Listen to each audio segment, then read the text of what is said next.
Hey, everybody, it's the Golf on CBS preview show. Shane Bacon, Patrick McDonald. Patrick, it is officially here. We are officially here. It is Masters week, best week of the year in golf, first Masters for you. So walk us through like the last couple days for you. Yeah, so I woke up, Shane, you want to, quote unquote sicko mode I went this morning. Woke up at 2:30 a.m. Ooh. Decided to forego the national Ooh. championship game last night. Okay. Left my place at 3:30. Got here at 6:30.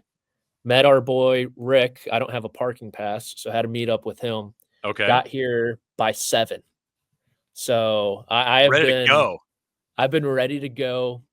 One too many coffees, one too many energy drinks already, which I can't believe it's only a little past noon when we're recording this. It feels like 8 p.m. my time right now, but it's been awesome. Walked the course immediately, Shane. It felt like I was running into Kevin Kisner's cousin, like out there every which way. Every patron just. I thought I was running into Kevin Kisner, someone related to Kevin Kisner. They just all look like Kevin Kisner to me. Yeah.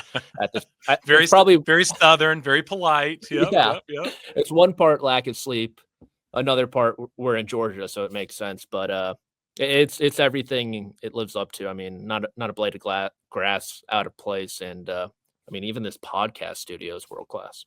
Yeah. I mean, I'm looking behind you. Look at the images behind you. I mean, how long did you have to reserve that for? I got in. Well, since I got in early, I was telling the girl. Since you beat everybody else into the press room.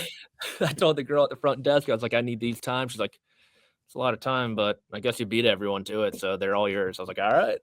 That's how you get it. Early bird for sure. Listen, we're going to get into some fun stuff today. We're going to talk about one thing we're kind of paying attention to for the week is something we're excited about. I think everything really we're excited about, but we're going to kind of narrow it down to a couple things. We've got a head-to-head draft that we're going to dial up. We're going to do our power rankings. Jay Ray's going to come on and give us some amazing Masters stats. But before we get into like the one thing that we're both looking forward to, they just dropped starting times on us. Have you looked through them? I've got the sheet right in front of us. I mean, so many good ones. So featured groups for Thursday, if you haven't seen it come through yet, this would be on masters.com, everywhere you can watch it early in the mornings. Colin Morikawa, Joaquin Niemann, Minwoo Lee playing together at 9:47 a.m. Eastern. That's a Thursday featured group at the Masters. Then they got Scotty, which, Scotty hadn't always gotten the featured group treatment, which is fun to see. Scotty's going to play against, I think a lot of people's, can you call him a sleeper pick, Justin Thomas? He's in the group, as long as Ballester, who's the amateur champion from Spain, that apparently hits it like 350 off the tee every time he tees it up. So it's going to be fun to watch him. And then the afternoon, a lot of other, heavy hitters. It's interesting, Patrick, like no Tiger gives a window open to the featured groups, at the Masters with no Tiger there, because he typically would get one of these spots. You got Rory, Ludwig, Akshay at 112, and then you got John Rahm, Wyndham Clark, and Tommy Fleetwood to round out the featured groupings. Outside of the groupings, what's one of the groups you've been kind of looking at, staring at, excited to see? There are two that jump off the page immediately for me. It's the one right after that Scheffler JT grouping, and that is Jordan Spieth, House Tyrell Hatton, Yes, and Tom Kim. That grouping can go one of two ways, and it can go one of two ways fast. Extremely different. I'm actually, after you and I wrap this up, I'm going to do a podcast with Tyrrell, and that's like the first thing I wrote down was, so what do you think about this grouping? This is going to be an interesting one in terms of how you guys handle either a golf course that you play well or a golf course that beats you up. Of course, Hatton coming off his best finish in the Masters ever last year. I think he finished tied ninth. Any other groups that are standing out to you? Yeah, and it's actually after another featured group in the morning, after that Morikawa, Niemann, Minwoo Lee, which one's awesome. That one's going to be sweet to watch. Kind of a throwback. You got Phil and Keegan together. That one kind of jumped off the page, just bringing back the Ryder Cup vibes. You got the U.S. Ryder Cup captain, the guy who many thought was going to be the Ryder Cup captain there at Bethpage Black, and Shane. Phil's playing some pretty dang good golf right now. I know. I mean, I feel like, and I've been on a couple things. I'm sure you have as well.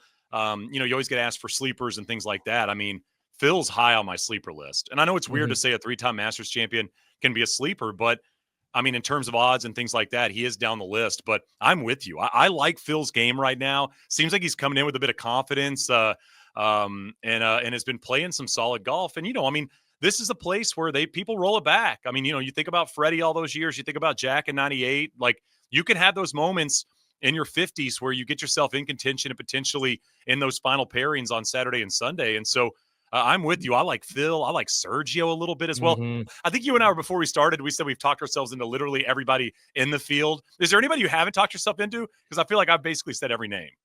It's crazy. I have yet to buy into Ludwig. He was talking Okay. today about Okay. some of the tendencies in his swing, and I'm sitting there. I'm like, if this guy has bad tendencies in his golf swing, I what haven't the seen hell him. does that mean for everyone else? Like, I I'm feel like my swing's feeling pretty good right now, but he was talking about spine angle coming over the top, gonna have to compensate if that happens. And I'm like, goodness gracious, dude.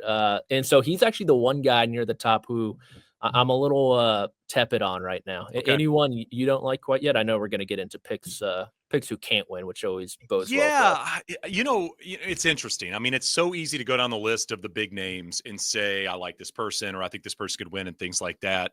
I just think simply because of the hype, I'm probably not as high on Rory as a lot of people are.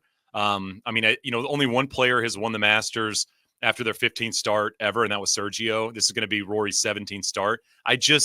Again, it's an easy pick. It's a trendy pick. He's playing great. He's won a lot this season, but I'm probably not maybe as high as I'm talking about big names. Like, I love Rahm this week. Obviously, Scotty. We'll get into power rankings in a bit. Like, those players are on my power rankings, but I think in terms of just is Rory going to get it done this week? I'm a little bit more in the no than I am in the yes camp, but we'll get into those picks in a minute. I do want to start as we kind of think about the Masters big picture wise. Something that you kind of can't stop thinking about, and I'll start here, Patrick, because we need a dramatic Masters. And when I say dramatic, I mean we need a Masters on Sunday, second 9, tied, last couple of holes. We really haven't had one since 2017 when you go through it. I mean, 2018, Reed wins by 1, but it was really never in doubt. It didn't feel like those last couple of holes. 2019, one of the most epic Masters of all times, but it went from who's going to win to only Tiger's going to win in about a 30-minute stretch, right? Kind of right there on 12-13. 2020, DJ wins by 5. 2021, Hideki bogeyed 15, 16, and 18 and still won. 2022 was the Scotty 4-putt. 23, Rahm wins by 4. 24, Scotty wins by 4. And even, Patrick, like, you go before 2017, there was a lot of blowout wins in that run as well. I feel like we're due. For I've been talking a lot about 1975 over the last couple of weeks because it's the 50-year anniversary. That's like maybe the most dramatic last 9-hole Masters ever. And I want to see something. I mean, obviously, I'd love to see something like 75 where it's, Rory, Scotty, Xander, some combination of that. But I just want drama. I want us not to know who's going to win when somebody's standing on 17T on Sunday. I agree. And I mean, you're talking about that Masters. I went down a rabbit hole and found the 2009 final round. Okay. With Chad Campbell, Kenny Perry, Angel Cabrera, the guy who was first off on the golf course today too, had a decent following. Surprisingly, I think it's just because he was the only one playing.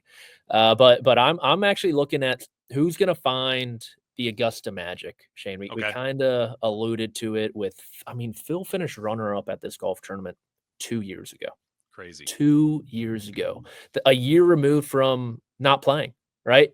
He just didn't show up to the Masters. He didn't say anything at the Champions dinner. And then, boom, alongside Jordan Spieth that Sunday, he finishes runner-up. And so we mentioned how, wide open this field seems, right? Scotty Scheffler is playing great golf, but it's tough to defend. Rory McIlroy is playing great golf, but it's really tough to complete the career Grand Slam, especially when you try year and year again. Colin Morikawa, some people think, is his closing ability, getting worse? It might be, according to the numbers, it is. And then a lot of the live guys are playing well. And so I think with that wide open nature combined with just the Augusta National magic and the institutional knowledge needed, someone could conjure that up like a Spieth, like a Phil, like someone that we aren't even looking at right now, like a Justin Rose maybe, and turning back the clock. I mean, this guy finished runner-up in the last major championship. And so I'm always curious coming into the Masters who that person is going to be, because it seems like every year there's always at least one. Yeah, I mean the storylines. I mean everybody's talked about them, very abundant right now, like Rory and Scotty versus the field, and how healthy is Xander. I think you mentioned the Morikawa thing. I think that's something I'm very interested in watching this week is Colin Morikawa, and not just what he can do on Sunday, but I think a lot of people are expecting good things and big things out of him this week. Like, can he go out and shoot 4 under on Thursday and get himself right into it? Thursday's an extremely important day at this major championship in particular. You need to be in a good position after 18 holes. We got Justin Ray coming on in a couple of minutes to talk a little bit more about these types of things. And then, for me, something I don't see as many people talking about that I think is a big storyline is a lot of these live dudes are playing great golf right now. Like Yeah. a lot of the guys that are in the field that have won at the Masters before, that are on live, the Patrick Reeds, the Sergios, you mentioned Phil Mickelson, of course, John Rahm. A lot of these guys have been playing very, very solid golf over on live. And I think it's less pressure this year than it's ever been for these live guys showing up at a major championship. I think people are just so either burnout, don't care, don't know what's going on, all of those things combined. But even the John Rahm presser, I'm assuming you were in there for that. John Rahm now versus how he talked last year at the Masters sounds like a completely different person. So whatever the weight is that's been lifted off the shoulders of these live guys, I think there's a really good opportunity for a live player or two to be in those final couple of pairings on Sunday just because of the way they played over the last few weeks. I totally agree. I think it's not out of the realm of possibilities for there to be more live golf players on the first page of this leaderboard Sunday than PGA Yep, Tour players. I agree with you. Right? I mean, you didn't even mention Brooks Koepka. He's playing decent enough. Decent enough coming into major championships is usually good enough for Brooks Koepka in major championships. Bryson DeChambeau, he's going through his Instagram world tour right now around Augusta National, take pictures everywhere and post them every which way. He's playing some really good golf too. And so I think you hit the nail on the head with Rahm and kind of the dust settling. I mean, last year Rahm came in a new live guy, the defending champion, a ton of noise. There weren't many big offseason signings for him. It seems like everyone's just content with where golf is right now. And because of that, we can actually focus on the golf. And when you look at the numbers and look at the history of these guys, a lot of them play really good golf in major championships, especially at Augusta National. I was looking at Koepka because he didn't finish top 10 in the majors last year. He did the same thing in 2022, if you remember. And we were all kind of going, is this it? Like, is the run kind of over for Brooks? I mean, it was an incredible run. And that very next year, he goes 4 straight majors, doesn't have a top 10, nearly wins at Augusta, and then wins at the PGA. And I do think he's one of those guys that gets motivated and fired up by any slight, right? I mean, he loves calling himself a whole, an athlete, right? Not a golfer. And I do love the idea of people not really believing in what he's been able to do on the golf course and him showing up and showing you he still got it. I think Brooks is like almost a sleeper, which is crazy to say considering how he's done in the majors, Yeah, and I mean, the iron play is looking good, the ball striking looking good. It was really the putter last year, it seemed like, Shane. He was bouncing back and forth between a few different models, has his gamer back in the bag, and he putts these greens pretty well the last couple of years. So he mentioned last week at Trump National Doral that he kinda had those stretches of 4, 5, 6 holes in major championships last year that just killed him. Right. And I remember at Valhalla, he was in the mix going into the second round, mid-second round, had a mud ball on a par 5, decided to go for it, hit it OB, and it's like, all right, you just lost 3 strokes to the field on that one hole, and at that major championship, 3 strokes on one hole, you're pretty much You're toast. done. Yeah. I mean, that's it. Yeah. And so it seems like he's really focused on tightening that up and being able to string together rounds, and I agree with you. I mean, I would be pretty surprised if Brooks Koepka doesn't have some sort of say in this championship. All right, we're going to get to picks. We're going to get to who can win and can't win. We've got a couple power ranking things to throw your way. Plus, we're going to do a little bit of a draft kind of all over the place in terms of players in the field, amateurs, older players. I think literally in the notes it said old guys, which I liked, Masters champions, things like that. But let's get to Justin Ray, because if there's ever a week for Justin Ray, it's this week. And I'm not sure there's somebody more dialed on what to expect and some of the trends and things like that headed into Thursday at the Masters. All right, it's that time. It's his time, really. It's Justin Ray time. If you missed the Justin Ray Twitter thread from Monday night, he does it every year during the basketball national championship, where he basically answers questions about stats and things he knows. And it's one of the great threads of the year in golf. So check that out. J. Ray from the 21st group. Justin, like, it's everybody's Super Bowl, but I'm assuming it's your Super Bowl. What do you got for us as we look ahead to Thursday?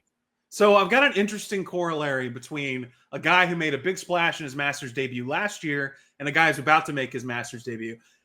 I don't know if I'm surprising anyone by saying this, but Maverick McNeely is the 10th ranked player in the official world golf rank. It's crazy. It's a sign of a guy who's had a lot of really consistent success, and the fact that in this split tour era, the world rankings aren't as legitimate. But hear me out. Ludwig Gobert, last year, entering the Masters, he was the reigning champion of the RSM Classic, which was his first career PGA Tour win. He is a former #1 amateur in the world. He was 9th in the world ranking. And his birdie, this is when it gets really weird. The birdie or better percentage rank, 29th. Maverick McNeely, reigning champion at RSM Classic. It was his first PGA Tour win. He was a #1 amateur in the world. He's 10th in the world ranking, and somehow he's also 29th in birdie or better percentage this year. So it's more fun and quirky than informative or telling, but I just thought it was interesting to see these two guys and where they stood entering their Masters debuts. That's hilarious. I guess I'm going to bet Maverick McNeely for top 2 finish or something like that, it seems like, right? It's written in the stars, clearly, or the spreadsheets. I mean, I think, I saw the Maverick McNeely top 10 thing last week somewhere, and I mean, it floored me. I mean, I know he's played some solid golf, but you said it, kind of in the era of the world rankings and LIV and all that stuff, it's a little strange, but you're still playing great golf if you're in that position, right? So it'll be fun to see what he does this week. I know it's, I think for somebody like him, it's probably just such a big week because he's probably expected to be here for a long time. And the fact that he's finally here, how do I handle the nerves? How do I, go through the whole process and not get ahead of myself? How about a guy that has been here many a times? Slightly more rounds around here than Mav McNeely. That's Bernhard Langer, of course, playing his last Masters as he's announced. I thought he would just play and make the cut till he was 95. Why is this his last one? I mean, he still plays good. What are we doing? I think we might see him again down the road. These announcements sometimes are flimsy in nature. I mean, the man just got back from recovering from a pickleball-related Achilles tear and is back winning on the PGA Tour Champions. But I want to highlight the peak of his Masters career. From 1985 through 1993, not only did he win those 2 Masters bookending there, he had the best scoring average of any player in that span, better than Nicklaus, better than Watson. Best strokes gained total, 1.96 per round, and kind of a less dominant. There wasn't a huge dominant player in that span, but he was the most consistent guy at Augusta National, and had the best score to par in that span, 20 under par from 85 through 93. Only 8 players in the history of the Masters have hit more strokes than Bernhard Langer. He will be missed. He's been a fixture here for so long, my entire life, and then some. So, yeah, just needs a little bit of appreciation for a guy who might be playing his last one, allegedly. Yeah, it's one of those things, Patrick, for me is like there was this era for about 15 years of the quote unquote old guys that still felt like they could play themselves into, I guess we call it contention, right? I mean, Freddie was a big part of this for a while, and Langer was as well. But yeah, that era does kind of feel over, which is a bit of a bummer because I think something that's so beautiful about the Masters is it's always felt like a part of it. There was always that 50-something guy that could do it. And maybe it's just changing. Maybe it's now Phil and that crop of players that can go out there and do something. But yeah, I was bummed when I saw the news. I'll say that because I do enjoy seeing him a part of this. I love the flashbacks to that red outfit he wore when he won for the first time. It was an interesting choice, that's for sure. And a couple years ago, when he got grouped with Bryson, and Bryson led the tournament in driving distance, and Langer was dead last, and Langer beat him. It was and he beat him. It's great. But you mentioned Bryson. You've got something on Bryson, not just in terms of how he's able to play Augusta, but maybe the stretch of the golf course that he needs to improve on. Yeah. So since he made his debut in 2016, I know all the talk is going to be about the poor putting numbers, especially on the weekend last year. There's a certain cluster of holes on the golf course he's really had trouble with, and that's 3, 4, and 5. If you go back since he made his debut in 2016, if you exclude past champions, he has the second worst score to par on that stretch of holes, 22 over par on 3, 4, and 5. Only Billy Horschel has a higher score to par if you exclude your Sandy Lyles, etc. So yeah, if he can, I can't really pinpoint why those holes have given him trouble. Is it a decision-making thing? Is it a shot shape thing? But that's something that I'm sure he knows that that's a place where he struggled on this golf course. So it'll be interesting to see if he's got a different kind of strategy this week. Yeah, I'm Shane. Correct me if I'm wrong. I'm totally spitballing here, but it seems like I think of Bryson on number 3, that cart ride back to the tee that one year. Yeah. That might have been the longer year, honestly, too. The same tournament, but it seems like he misses left a decent amount. In 5, that's pretty much a stroke penalty. 3, he's always living in those left trees too. So maybe there's something there. I mean, 3 is so strange for me because it feels like a Yeah. hole he should eat up. Just bang driver up there. He could get it on the green as long as wind's not into. And the fact that he struggles. And it goes back to, I think when you really talk about Bryson in general, the part of his golf game that when everything's not clicking, it's probably the biggest question mark. And that is the little pitch shots and, the little kind of feely 20, 30-yard shots off tight lies. And that's basically the 3rd hole, right? You don't get a whole bunch of wedges around Augusta National, not in the modern design of the golf course. That's a place where you've got to hit that little nippy shot that lands with a ton of spin. And, maybe that's just not a shot that he's the most comfortable with. That being said, he's also probably not hitting iron off that tee, right? So, he's just going to keep pushing it up there. And it's a shot I think Scotty loves. And maybe it's a shot that Bryson doesn't love. But, Patrick, I think you're totally right on 5s. Left on 5, and you're literally out of that bunker. You're basically pitching out unless you get really lucky with the lie. But that's very interesting. 3 is the surprising part there. What about Rory, Justin? Because to me, Rory's the story. Every Masters, he's always going to be the story. A different type of conversation this year, considering what he's done coming in. Yeah, I want to point out just something. Every time I get Rory on these career longevity lists, 1, it makes me feel extremely old, but 2, it's just kind of punches you in the mouth about the gap of time we've had since he's had a major championship. 2011, that back 9 was a long time ago. That was 14 years ago now, which is crazy to say out loud. But he has the 5th most top 10 finishes in Masters history without a win. That's incredible. He has 7 top 10 finishes, no wins. We all talk about, he can never get over the hump here and the bad starts. But just the fact that he's put himself in position over and over again, performance-wise, to finish in the top 10. Only Tom Kite with 12. Lloyd Mangrum also with 12. Lloyd Mangrum is everywhere on all these Masters lists. One of my guys. He's everywhere on all these lists I come up with for the Masters in terms of historical stuff. Norman with 9, and Gene Littler had 8 top 10s and never won. So only those 4 guys have had more top 10s and no wins of the Masters than Rory. Crazy. It feels like every year, Patrick, every year, it's rare that he's not floating around on Sunday. It's just really outside of 18, he's never really been in a position to win since 11. Since he had the first round lead in 2011, he's never been closer than 3 shots of the lead after 18 holes. Wow. And his average is about 6 shots back. And what was it? Was it 2016 on Saturday when he was in the final pairing with Spieth and he didn't make a birdie and he shot 77? And it was like, what's going on here? How does this guy not make a birdie around Augusta National? And then, of course, he famously hits it 3 feet on 2 when he's playing with Reed and misses that. And that was kind of the end of it. So, we've had Rory went through that stretch where he'd finished high on them in the major list, but he didn't really have a chance to win.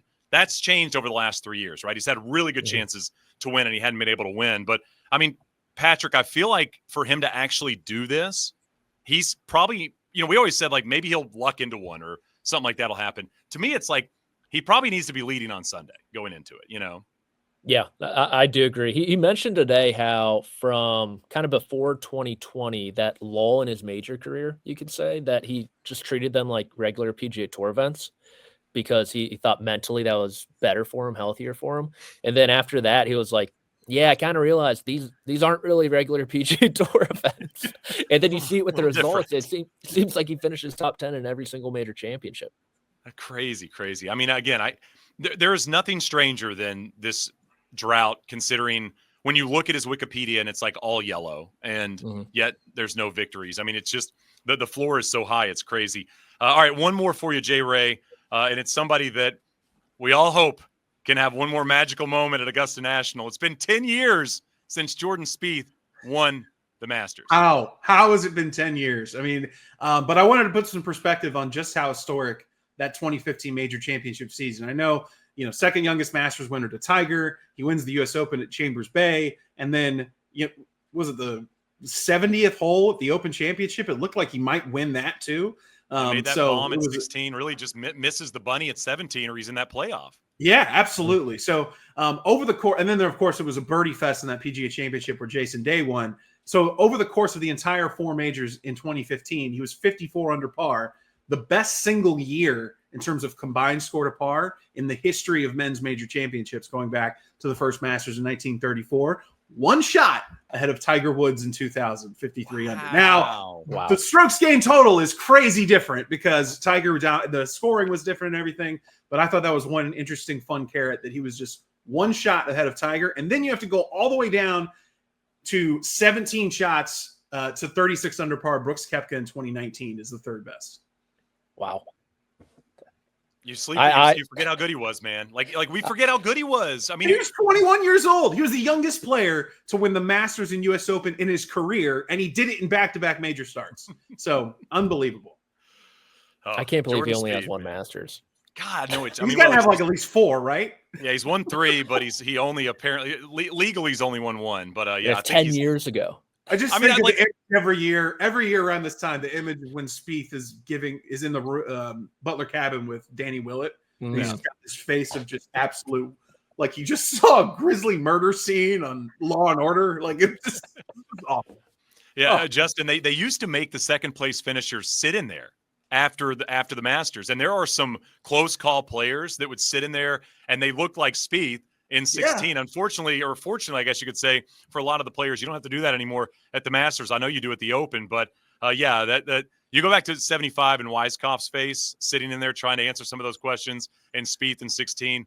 Not the easiest situation. It's a little different than Tom Kite, 12 back of Tiger in 97. I'll sit in here. It sounds great. Demeanor and feel to that. Jay Ray, you always bring the goods, man. We really appreciate it. What is your master schedule? You just like at home, wake up in the morning, throw it on, rock and roll? Yeah, well, helping out the Sky broadcast, the entire, sun up to sundown, and then you can read me all week at The Athletic and follow along on Twitter as well. Justin Ray, best and smartest man in golf. We always appreciate the time, dude. Thanks, guys.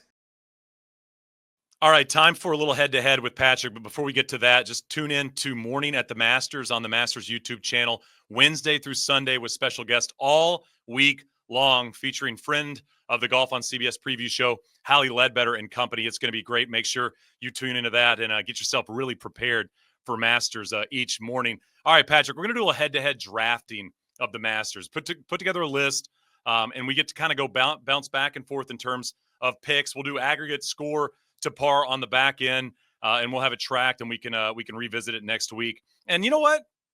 You start us off. Why don't you kick us off here? I was kind of hoping you'd go, but sometimes that's the way the lot. Me too. I'm fine with it.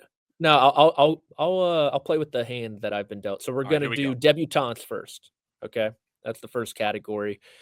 I'm going way down the board, Shane. A guy that I don't think you even considered looking at the look on your face right now, and it's Kevin Yu. Oh, he is going to be my low debutant, Soldier Boy himself. Just a big hitter of the golf ball. You look at the tee to green numbers, Shane, and he is among some of the best players in the world. He's top 25 in this field off the tee and on approach. If you ask me, hey, Patrick, what about when he gets to the green? We're going to cross that bridge when it happens. And I know there's a lot of good debutantes. We had Jay Ray talk about McNeely in here, but I think Kevin Yu could surprise some people. So I like him for low debutant. So, I mean, you're assuming I'm going to take Matt McNeely here, which I'm not going to do because I'm a left-handed golfer. And you know what I'm going to do is I'm going to continue in the trend of lefties. Had a whole bunch of lefty winners at Augusta National basically since Mike Weir. I'm going to go Matt McCarty here to kick us off. I like the way Matt moves the ball off the tee, a very, very good short game.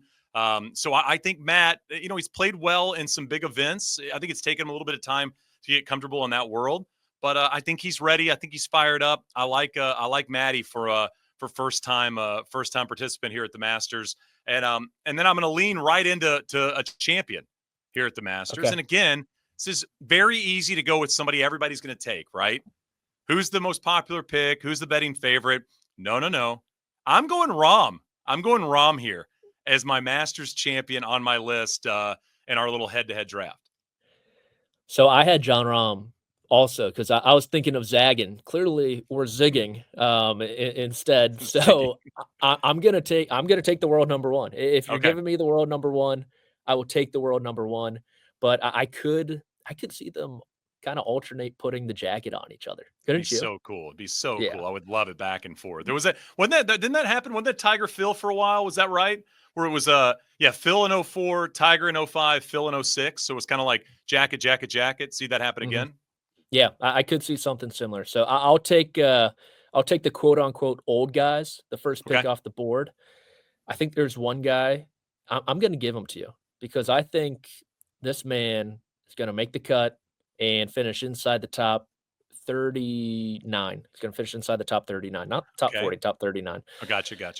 And it's the first guy I saw on property today. It's Angel Cabrera. I know the past 30 months have been rough, I guess you could say, but he just won last week on PGA Tour Champions. And so I think he carries the momentum over. So he was who I had.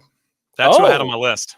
I had him Okay. down because one of the other old guys I've got for another category. So I'm gonna have to zag. Now I got to ask you what is old? Like what are we? Where's the cutoff line at old? Because now I've got to kind of think about who I need to throw in here. Is it got to be 50? I think it's over 50. Yeah. I mean, the list shrinks quickly. I'll take Langer. Mhm. I'll take the last Masters, see what he can do out there. He's thrown magic at us before at an old age. So I'll just lean into final Masters, big moment, plays on Saturday and Sunday, and gets like the true send off. Okay. I like that. Leaning into the magic. You're willing to lose this battle potentially to win the war. Also, There you go. I which like I do that. appreciate. In terms of AMs now, the AM list is interesting this year. I'd say it's probably a nice way to put it. I'm going to take a kid that I had a chance to talk to a week or so ago.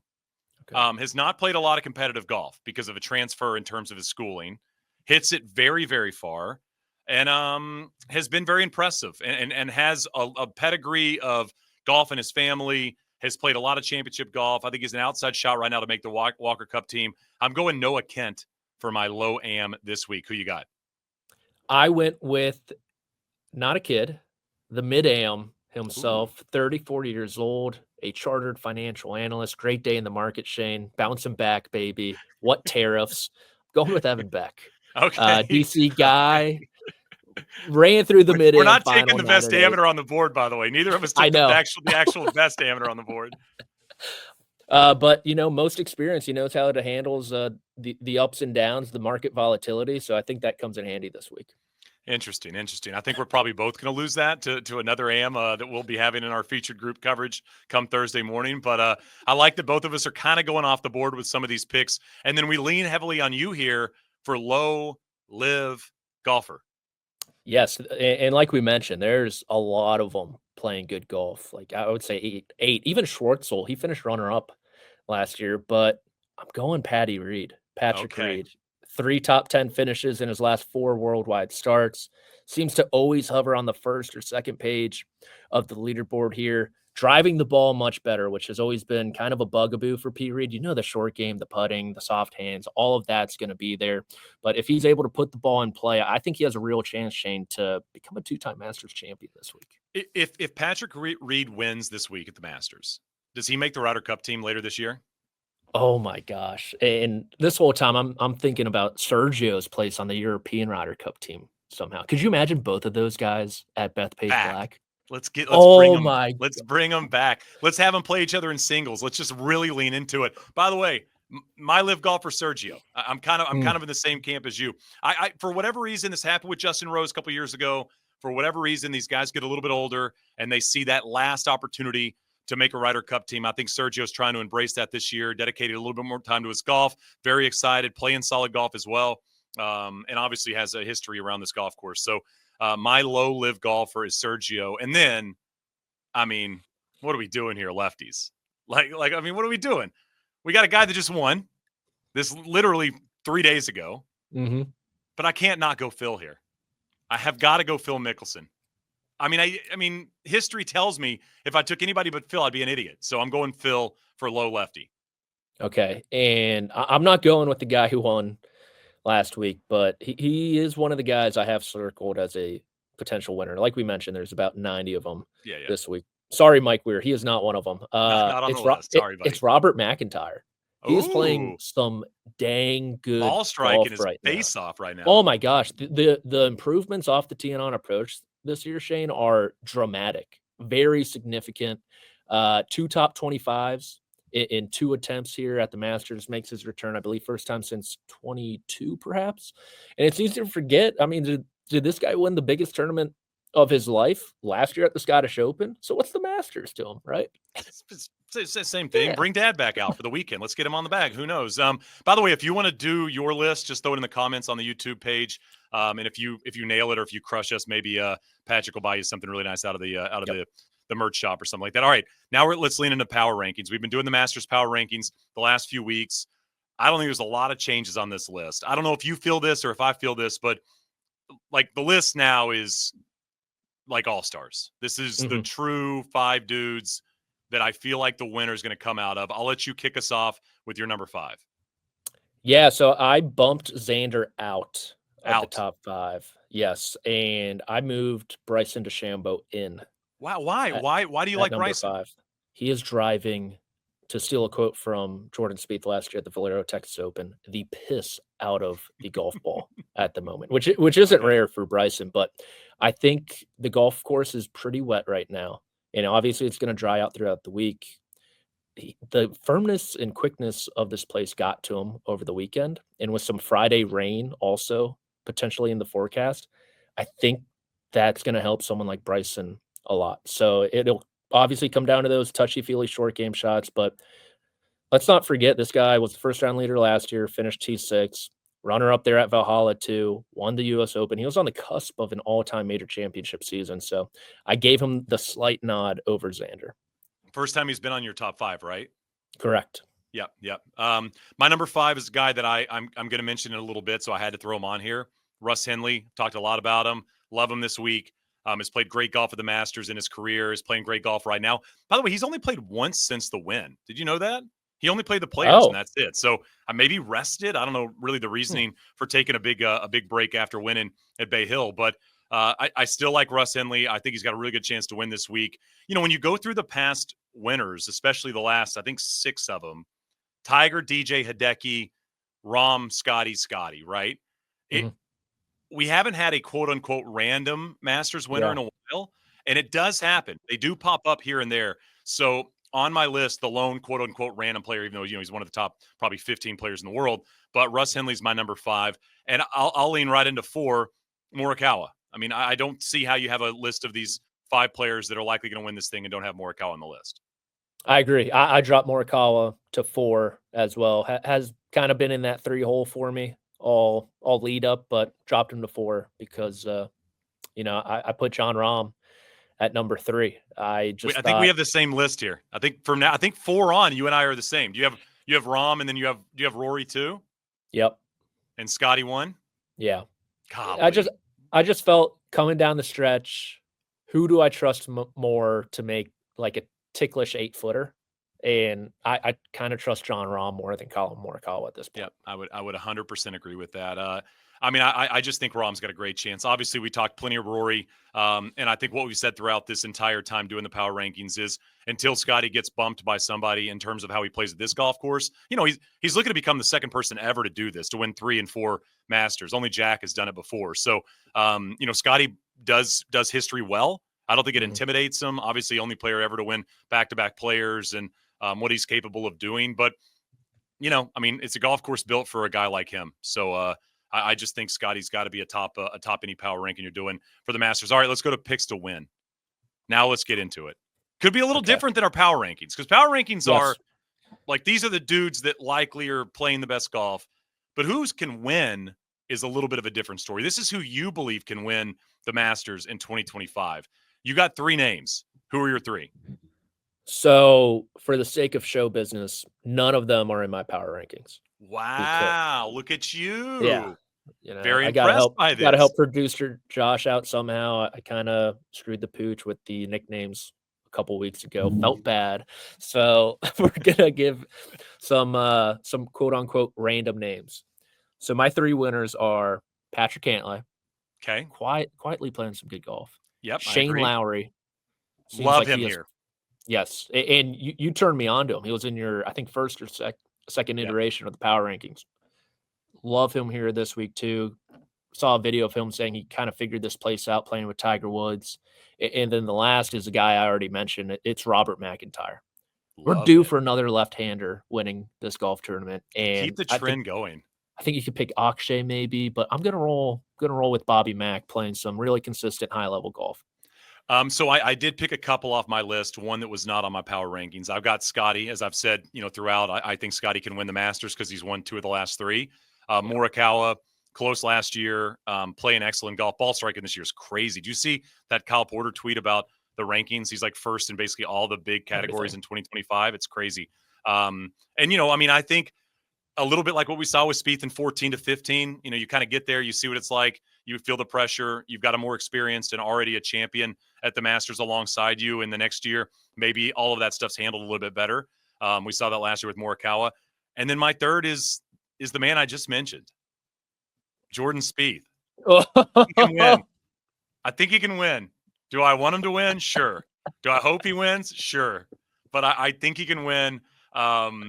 It was nice to see him play decent last week. I think that helps the storyline coming in. But, if he can avoid the kind of like what you said about Brooks, avoid a little bit of that bad stretch. And there's an opportunity, if nothing else, for him to catch a little magic here in 2025. How about can't win? Who's not winning this week? This is setting us up for people on Twitter to yell at us and scream at us. It's happened before. It will happen again.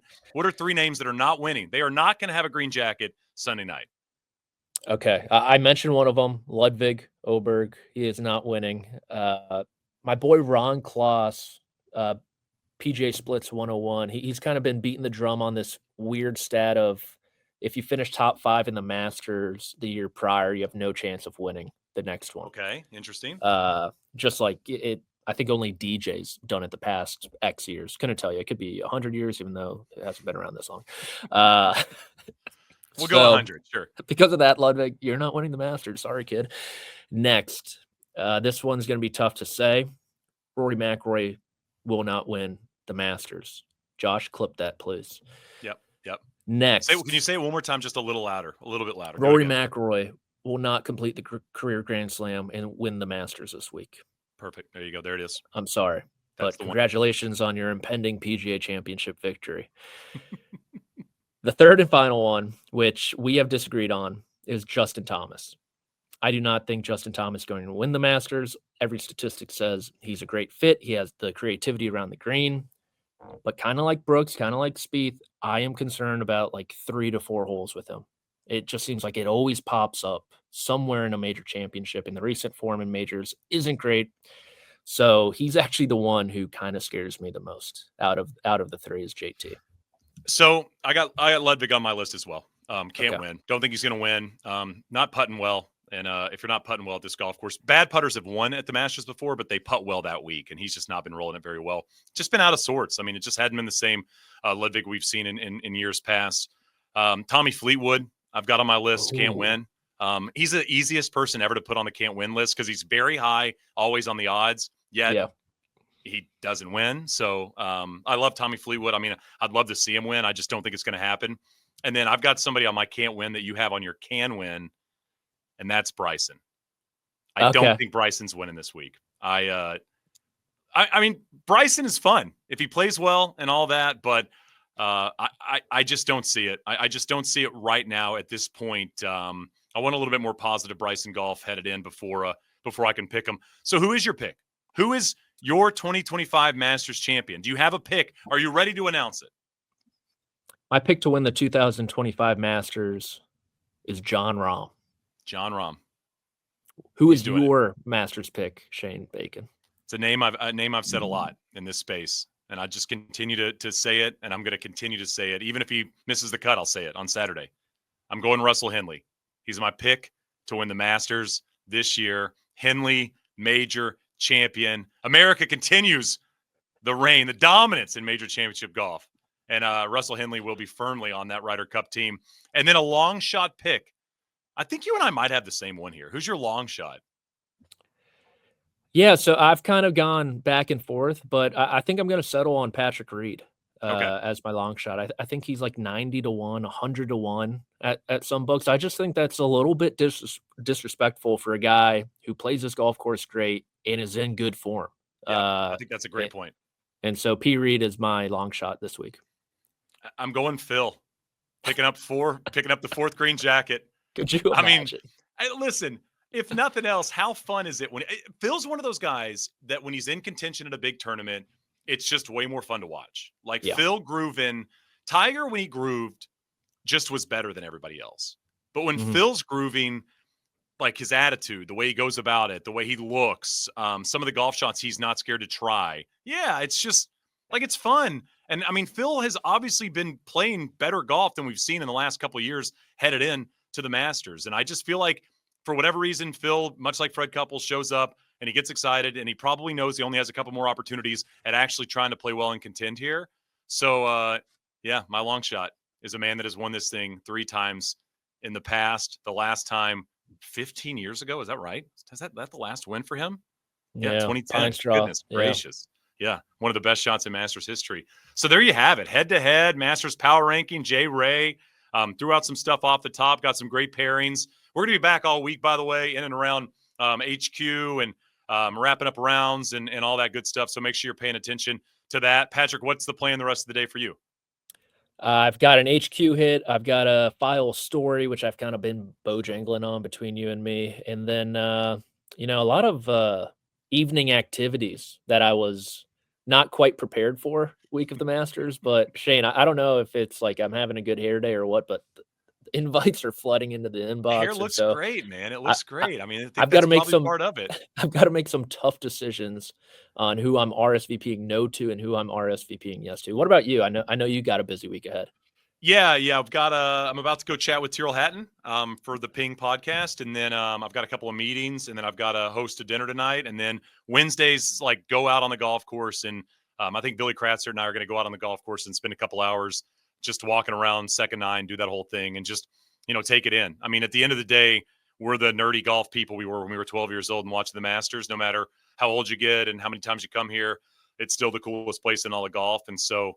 I'm excited about having a pretty clean Wednesday so I can go out and have a sandwich and walk around with one of my favorite people in golf and just, look at a place that, we always hoped we'd be. And we're lucky we're here again. So very, very excited about this Masters. Feels very hypey, man. Feels like everybody's hyping this one up. Everybody's excited about it. Rory helps, Scotty helps, Rahm helps. All these players help in terms of the way they're playing. So check in on this space and we'll recap it next week and we'll go back over how good we did or bad we did. And It's the weekend. We only get one of these a year, so enjoy it. Patrick, have some fun tonight, and we'll check back soon.